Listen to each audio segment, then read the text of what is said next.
Yeah, welcome back to Lou Insights. My channel, Big Lou, back up in the place. You already see me. I'm gonna start it off a little bit different this time, though. So never will I say that I am better than my brethren unless it's just an MC comparison. In that case, I'll bury him, embarrass him. No shame, that's what karma carried him. He reaping what he sowed. I don't teach what I don't know. I teach what I experienced. The real know the difference. One is bread and one is stone. I said, I don't teach what I don't know. I teach what I experienced. The real know the difference. One is bread and one is stone. Prepare for deliverance. I know your heart is cold and your soul took a hold of this world and it can't let go. Shit, I know. The vices in his life is so enticing and it's trifling and it's twice as bad because deep inside we know shit I know. I grew into the sin when my intellect began to control and take hold of my soul. Should I fold? No, never will I fold shit. Cause long as there is light, homie, anything can grow. That's for sure. Man, I keep to the code, man. I stick to the script. It was written in them ancient day scrolls. I said I keep to the code, man. I stick to the script. It was written in them ancient day souls. It's written inside of you. You gotta ask God to help you find it. But yeah, so this is really a continuation, part two of my perseverance at Ohio State. And personally, I wanted to start out uh, with that piece that I just recited to you. Yes, that's my that's my verse right there.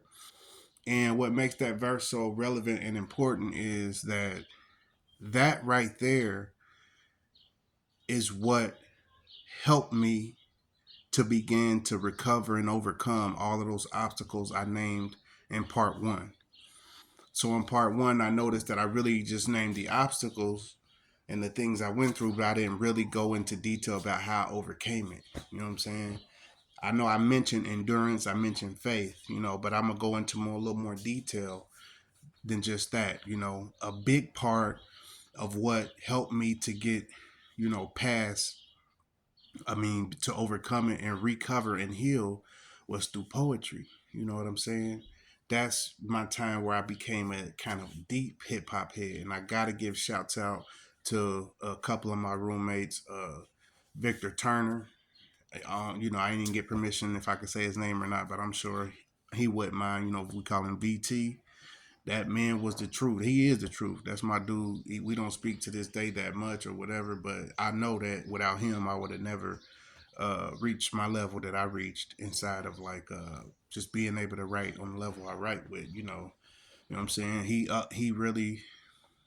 really helped me in terms of getting me into hip hop and looking at hip hop from a whole different level. You know what I'm saying? Before I went to Old State, I was just a fan. I would recite the lyrics, Outkast and Nas. You know what I'm saying? Pac, Jay Z. I recite the lyrics listening to the Dynasty in the Dynasty. Nation Goddard know about that. Listening to the Dynasty in the Dynasty.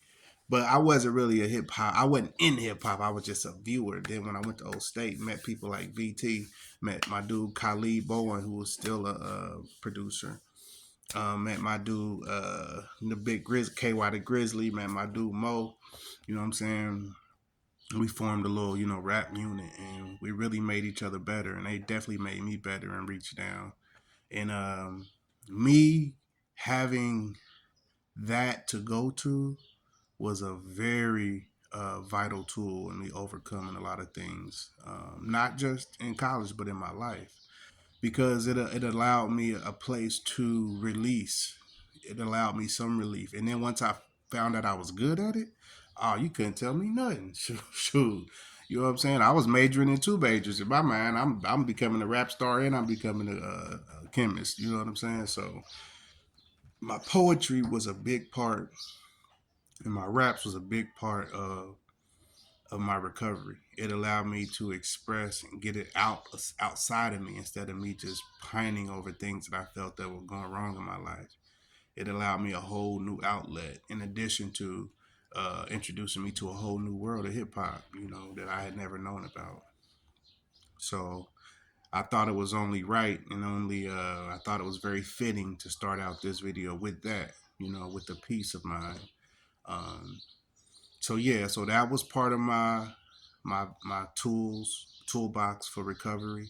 Another part, y'all, I already said it was faith, deep faith. I mentioned meeting some individuals that, spiritually helped me go to another level. And it really wasn't the individuals, it was more so the material they pointed me to. So, I'm looking for answers in the Bible. And ultimately, I believe the Bible did give me the answers. For some reason, I was always drawn to Revelations. And as you read through Revelations, there's a lot that I still don't understand about Revelations. And I think a lot of pastors today don't understand a lot about Revelations. And it's okay. You know what I'm saying? It's okay for pastors to admit that. And I think some things weren't meant to be understood until those days, those last days had come upon us. And so for some reason, whenever I would read it, I would be drawn to the book of Revelations. And if you read through Revelations, I forget the exact book and the exact verse, but it speaks about during those times of the last days, a lot of truths will be revealed. This is why the book is called Revelations. It was speaking of those last days. And during those last days, there will be revelations. There will be all type of revelations, I believe. Revelations of meanings of scriptures that people been reading for years. Then a more deep and thorough and spiritual meaning will be revealed to you later on in these days, if these are the last days. You know what I'm saying? I'm not sure if they are the last days, but I know I was drawn to Revelation. And within that time of being drawn to Revelation, I ran into a couple individuals on campus, and they pointed me to a certain literary work that ended up being, to me, my own personal revelation. And it helped me. It just, this piece of work, I'm not even going to promote it on here, because it's not even the depth of truth in that piece of work. Like I really believe, God works in mysterious ways. And in this case, I feel like God was pointing me. He knew I was looking for answers, and being drawn to Revelations was a reason. And being drawn to the idea of something was about to be revealed to me spiritually is what I felt. And when I was pointed to this piece of this literary work, um, I really do think that that was my personal revelation in that season in my life that I needed, because I'm telling you, this work was deep. And like I said, I'm not going to promote it or anything on here.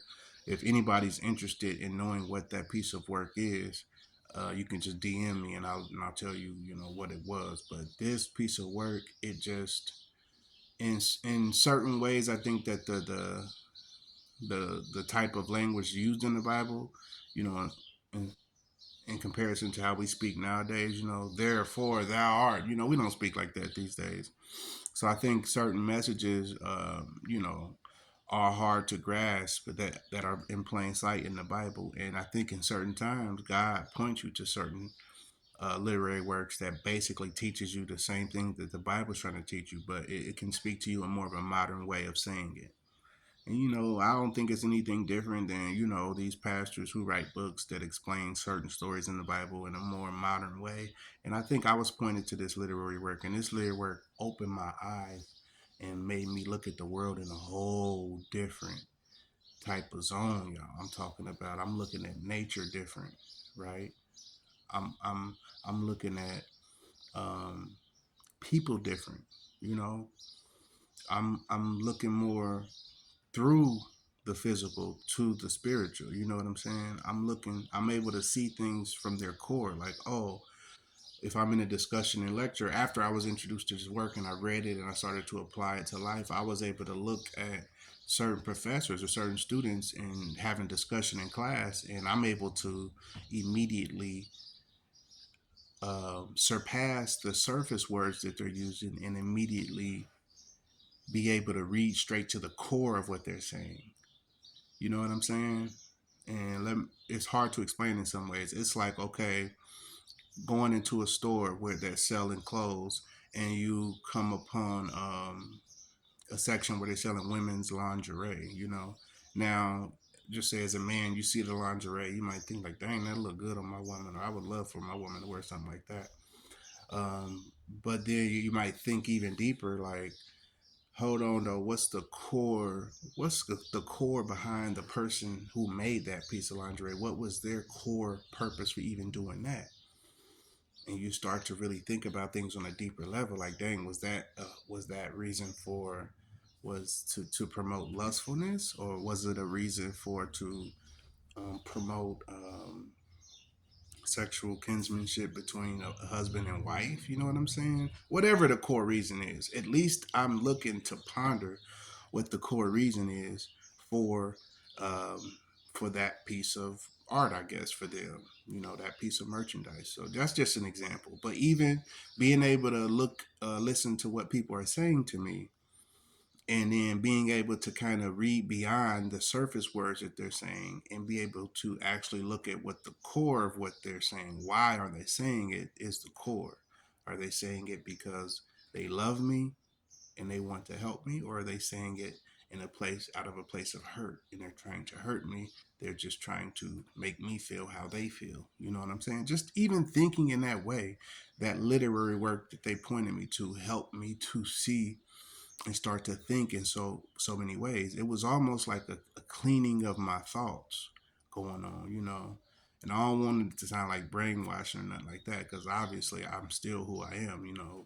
I was still, you know, operating in society just perfectly, but that piece of literary work did allow me and almost train me to think and look deeper than I had already been. And I consider myself a deep person already, but that took me to a whole nother level of just, especially in nature, just trying to be in tune with nature. And I'm gonna do some videos in nature as I build my channel too this summer, especially because I'm gonna be off, you know, teachers off in the summer. I still got a job in the summer. You know, I stay grinding, y'all. Dayton gotta eat, baby. Dayton gotta eat. But anyway, you know, I use a lot of that money to invest into other things. But yeah, I'll be shooting some content in nature. I'll be showing people how I plant my garden, how I look at nature, what type of energies I expect and experience from nature, all of that, you know. I think that's, man, I don't want to have my channel be one dimensional, you know what I'm saying?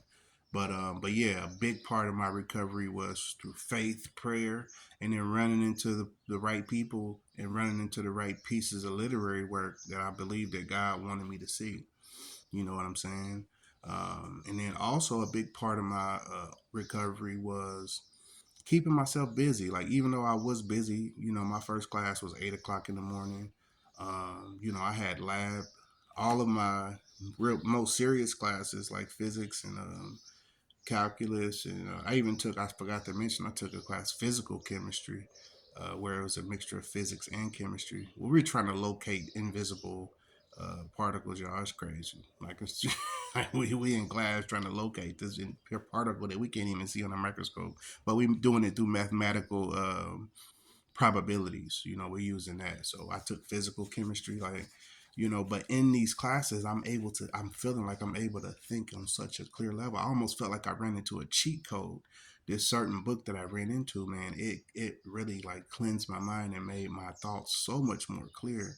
I was able to look back and see what I had been through, look forward to see where I was going towards. Like, it was a blessing from God, and I knew it was that revelation that helped me, you know, and as I begin to say as well, another part of my recovery or my ability to overcome a lot was through physical health, y'all. If a lot of people who knew me, they saw that I lost a lot of weight in college. You know what I'm saying? And it was through me. My main ways when I lose weight, when I try to lose weight, is cardio, which I got through playing basketball. And you know, I didn't lift weights in college because if in high school, if you knew me, you knew I was going heavy in the gym. You know what I'm saying? I was benching 300 plus before my senior year. Like, I was heavy in the gym as far as weightlifting, but you know, at this point in my life, I had enough muscle mass. I just wanted to trim down. And so, one thing I would do, fellas, and maybe you could add this to your regimen. You know, when I would wake up in the morning, I would mix my prayer in with my morning workout. So, you know what I'm saying? I would do maybe like a short meditation, and then just enjoying my breathing in and breathing out. You know, just thinking about how amazing it is that I'm even alive, sitting here breathing in, breathing out, and then after a while, it actually naturally calms your body.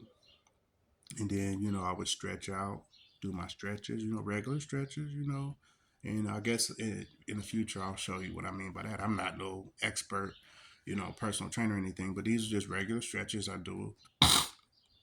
And within the stretches, it come a time where my stomach's on the ground. Well, no, actually, I would do my crunches first. So my back would be to the ground. I would be doing certain stretches, my hips, what I'm saying, mostly, and then my arms. A stretch my dad used to teach us, you know what I'm saying, while we laying down. Um, that makes you kind of, it can help you grow with your growth spurts. And then I would come in and crunch it down. So I would come in from laying on my back to, then I bring my legs up and start hitting my crunches. Maybe hit about 2 sets of 20 crunches, you know what I'm saying? It's the beginning of the day. And then I would get on my stomach and then I would hit about, 2 sets of 25 push ups, just to get my day going. And then, of course, I would go to class and then I would go to work in between class. And by 5 o'clock, from going to several classes and work in between, by the time I'm done, it's about 5 o'clock. This is on O State's campus. This is all a part of my, recovery, my endurance, my perseverance process. I will go to the gym and I would, play pickup basketball full court and I would go hard, you know what I'm saying? And people who know about O State's campus, like I said, it's 50,000 students on campus. So it's a huge campus. So beyond just playing pickup ball, just walking from class from because my apartment, once I moved out of them towers I was talking about, I lived in an apartment that was basically on campus. Technically, it wasn't on campus, but it was so close to campus, it might as well have been part of campus housing. But I was lucky to get that apartment, but I would walk, from that apartment to my classes, to my job, back to my classes, back to my job. After I'm off work, walk to the gym or even the outside court. Nowadays, you wouldn't catch me playing full court on no C, man. It's over for that. but back then I would, or I would go to the big rec center on campus, and get my ball in. And then also some of the dudes that I got real close with in college, we formed a intramural squad. And so in addition to be playing pickup ball, we will be going out hooping together, just trying to get our chemistry right for the intramural squad. And then we even ended up winning a championship. Shout out to the squad, man. You know what I'm saying? Shout out Khalid, VT. Shout out. I forget the other one. He was a tall Latino dude. He was a beast, man. He was cool too. He was on the squad too. You know what I'm saying? Everybody came in clutch moments in that championship run too. But I will give VT his flowers. Championship game, he was MJ. In the championship game, he was MJ. I give myself some flowers too. Now I helped us get there. I hit a crucial three, and then my dude, dang, I forget his name. My light skinned Latino teammate. He hit the. I hit the. We was down six. No, we was down five. I hit the three to make us be down two, and then he came and hit the three to win the game, and then we ran off the court. No matter of fact, we was down three, and I hit the three to tie us up, and then the other team went down and missed, and then we got the rebound. We got it. I want to say Jay. His name started with a J. Dang, I can't remember his name. But anyway, it was tied up, and he hit a three at the buzzer to win the game, and we won the championship. So things like that, like getting myself involved in physical activities, because I didn't realize it, but up till then, I was playing sports every season. People that grew up around me, they'll tell you like I played football, but I played basketball, I played baseball. Like I played all year. I did track and field. I'm city champ track and field. Um, I'm a you can catch, if you look in the archives, I'm city champ shot put, city champ discus. You know what I'm saying? Should have been city champ in baseball, but that's a whole nother story. Our baseball coach, he didn't like the fact I was doing both track and field and baseball, so I think man, I ain't gonna call his name out, man, but he coached though. You know what I'm saying? He kind of held me out the championship game, and we ended up losing that championship game. I didn't get to play. I was salty, but this is in high school. But anyway, I started to get myself because I realized my freshman year I gained a lot of weight in college, and I realized like, hold on. Before college, I was very active. Like a lot of this depression I'm going through, or whatever you want to call it, just these trials and tribulations, these obstacles I'm going through, it's not helping that I'm not being active anymore. Like I'm walking to class and stuff, but I'm not doing the things I loved, and I started to do those things again. And a big part of it was basketball. You know what I'm saying? So now I got my poetry going. I got my basketball going. You know what I'm saying? I'm losing weight. I'm looking the best I've looked in my life. And I remember one time, man, uh, my one of my old roommates, Ray Sean, you know what I'm saying, from New Jersey, he kept it the realest, the real in this moment, man. I had showed him a picture. This is during my first year at Old State. We lived in the same suites. We weren't roommates, we were suite mates. And he saw a picture of me at the prom. And then he looked and he saw how I was looking then. This is like always deep, to my freshman year where I was going through the breakup stuff, being frustrated, being depressed. And he called me to the side and said, "Bro, where is this Lewis at?" Pointing at me, how I looked in high school, like in shape, good, everything skin clear. He said, "Where is this Lewis at?" And I couldn't understand what he was saying at first. I'm like, "What you talking about, bro?" He's like, "No, where is this Lewis at?" And then it hit me like, oh, he trying to play me, trying to say I'm fat right now, super. And I'm kind of salty in the moment, like, damn, like that's how you feel. He like, nah, bro. He's like, you taking it wrong. Like, we love you. We want to see this Lewis, and it clicked. And I'm like, that's love, y'all. That's when somebody critique out of love. That's what it looked like. That's what it sounded like. And that's what I want to tell a lot of our ladies too. All of these, stories going around with the Tory Lanes and all of this stuff, and just the gender war that's been going on. Seem like online. I don't think it's in real life because we love each other, but this thing that's been perpetuated online. What a lot of our young women have to understand is somebody critiquing you does not mean they're tearing you down. Okay. The people that care about you the most are going to be the people who critique you the most. Why are they critiquing you? Because they want to see the best version of you. It's impossible to critique you without pointing out the shortcomings. So just because a man may be pointing out your shortcomings does not mean that that man is tearing you down. In most cases, that man is trying to build you up. So he's pointing out these shortcomings to you so that you can be able to work on them. It's like, how can I get my car fixed? But when you go and get your car fixed, what's the first thing they do? They do a diagnostics so they can see what's wrong, so they can identify the issue, the problem. So if I love someone and I want them to become a better version of themselves, I want them to become the best version of themselves, I want them to be operating at full capacity, I'm going to have to critique them and let them know what parts of it are not working right and what we need to work on. And I would expect the same to me. See, what I think my theory is, a lot of our young women didn't grow up in a household with a father. Not saying a mother can't critique, but it's a difference between a mother and a father, and everybody knows this down deep down. You know what I'm saying? It's a difference between having both parents in the house than just having a mother. A father is going to critique you with love. Sometimes it might not seem like it's with love because it might be harsh, but he's trying to be harsh in order to get the best results. Sometimes he may feel like that's the best way to approach it. And other critiques is soft. Like, hey, baby, come here for a second. Now, what's that? Now, what you doing, girl? You know you shouldn't be doing that. That's the soft critique. The hard critique be like, hey, come here. Sit down. No, I don't want to hear nothing. What you got? Sit down. Now, what was that? It should have been that. And you know this because I told you this many times. You know what I'm saying? And he loved you, so it may hurt you because you don't want to hear somebody that love you talk to you like that, but it's there for your growth. And I think a lot of young women and young men didn't get to experience that level of critique. So when now they're out in society and people critiquing them, they're not used to it. They don't know how to process it properly. They're processing it as them being torn down, when in reality, it's really us. It's really us just doing the critiquing. It's really us trying to point out where we can work on so that ultimately we can become better. All right. And I want you to think about that, young men and young ladies, but mostly young ladies, because I get the feeling as a teacher that even when in school, when I critique the students, the young ladies are a little more sensitive when I critique them. And I'm critiquing the same way. The young men are more so to be like, oh, my bad. Okay, I got you, Mr. Davis, next time. Whereas a lot of times the young ladies, they won't even say anything, you know. Yeah, they might say something like, I got it, okay, okay, okay, I got it, okay.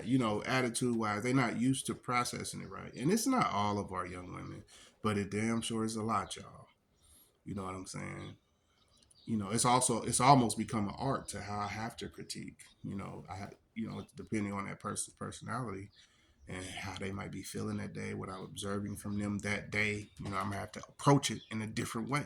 You know, but yeah, that's a point too. I think that needs to be out there. That critiquing is mostly a good thing, y'all, and it's not tearing down. It's starting the process of building up. But yeah, so and as far as critique, that's another thing that literary work I'm talking about that helped me to like clear my mind a little bit. It also was a breath. It was like a breath of fresh air, and it was a light that I couldn't help that began to shine, and which the same light that began to help me see things clear, like how I could see things from their source and what their true intentions were, whether it was people's writing or people's actions or people's words or even a piece of clothing. I use that as an example. That same light shed light on me, which made it impossible for me to overlook my shortcomings. So that whole process was a critiquing of myself too. Like, hey, you in this too. You got a part. You playing a part in your own struggle too. Now, you know what I'm saying. So yeah, part of the way that I was able to be show endurance and be and show perseverance and persevere through and become successful was the literary work, me searching through the Bible first. I feel like the Bible led me to that literary work, and then getting back to my physical health as well.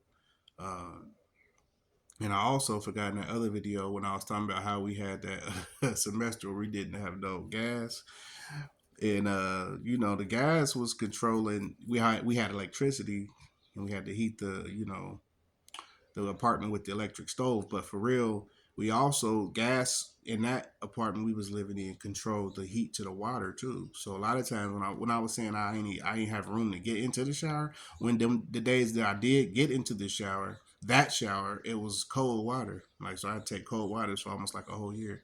Cold showers, I mean. But I also, you know, in that same year, I used to take showers at the rec. So when I would go to school, start my day, I got to be at class at 8. In between, I'm going back and forth to work. By the way, I worked at the housing office. So that was a great experience. It taught me how to communicate well and everything, too. Everything was like for a reason. I could just sit back now and just see every step God was placing in my life, just to help me to become where I am today. And I'm not done yet. But yeah, I would take showers in the in the rec. So I would go to work, go to class, go to work, go to class, go to work. Finally, after work, go to hoop at the rec, and then I would take a shower after I hoop, and that would be my shower. And I wouldn't even worry about having to take a cold shower at home. Now sometimes I just had to take that cold shower, but yeah. But yeah, y'all, this is this is how I was able to persevere, man. I kind of got back into myself. How people say you got to get to know yourself better. You got to get back to yourself. That's why I understand a lot of women when they say they lost themselves and they had to get themselves back. Now, I don't feel like that's a good reason to divorce a man. I feel like if you're going through that level, you should communicate with your partner, let them know where you at, and maybe y'all can do that together, or maybe that will allow your partner to give you that proper space for you to go ahead and do the things you need to do for yourself, so they don't have to be thinking that you off doing something else that you ain't supposed to be doing. That's that communication piece. But I understand when people, males and females, say they needed time to themselves to rebuild, to clarify, to gain new clarity, to become anew again, because we all go through rebirthing processes in this life. So, but yeah, I wanted to make sure I made this part two video showing, the ways that I persevered. It wasn't just magic. I had work to do. I had work on myself, work with God, work on my schooling, work on my health, my physical health, everything. So those are the things that I did to help me persevere. I got back close with God, got back with the Bible, let the Bible lead me to other certain literary works, got back got back deep into my poetry, you know what I'm saying? And I got in the sports, the poetry, um, to my Bible, so spirituality, and really I just got back into the routine of me, something that will be helping to build me, repair myself.